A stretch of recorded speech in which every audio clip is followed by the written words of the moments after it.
আজকে এসএসসি বলছে যে মিরর ইমেজ পাবলিশ করা সম্ভব, যোগ্যদের লিস্ট দেওয়া সম্ভব।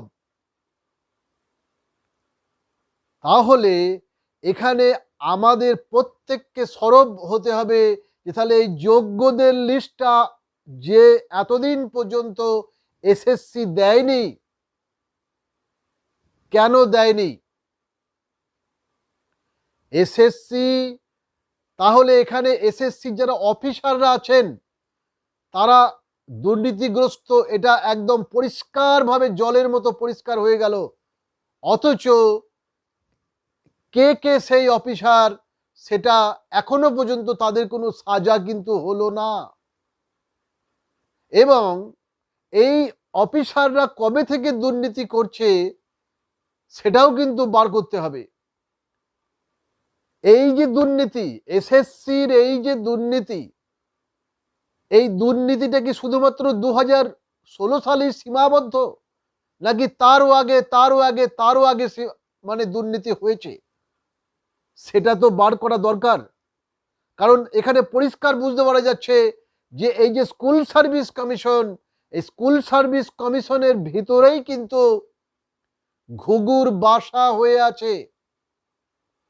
দেখুন, একটা সরকারের পরিবর্তন হলেই যে রাতারাতি সবকিছু পরিবর্তন হয়ে যাবে সেটা নয়।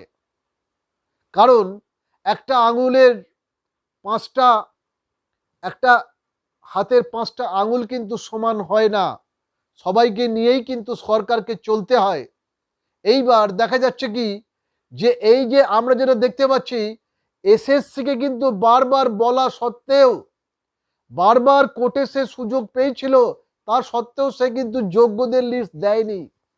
তাহলে এখানে প্রশ্ন হচ্ছে এসএসসির অফিসাররা কি বাধ্যবাধকতায় সেই লিস্টটা দিল না? তাহলে কি পশ্চিমবঙ্গ সরকারকে কালিমালিপ্ত করার জন্য কোনো বহিরাগত শক্তির চক্রান্তে এসএসসির অফিসাররা প্রভাবিত? এইটা কিন্তু আমাদেরকে ভাবতে হবে বন্ধুরা। সরকার যে রানিং যে শাসক দল, শুধুমাত্র তাদেরকে একা দোষ দিলে হবে না। কারণ যখনই বর্তমান সরকারের পূর্বতন শিক্ষামন্ত্রীর নামে অভিযোগ এসছে, সঙ্গে সঙ্গে কিন্তু তাকে দল থেকে তো বহিষ্কার করাই হয়েছে, তার পদ থেকেও বহিষ্কার করা হয়েছে এবং তার কিন্তু এখনো বিচার চলছে।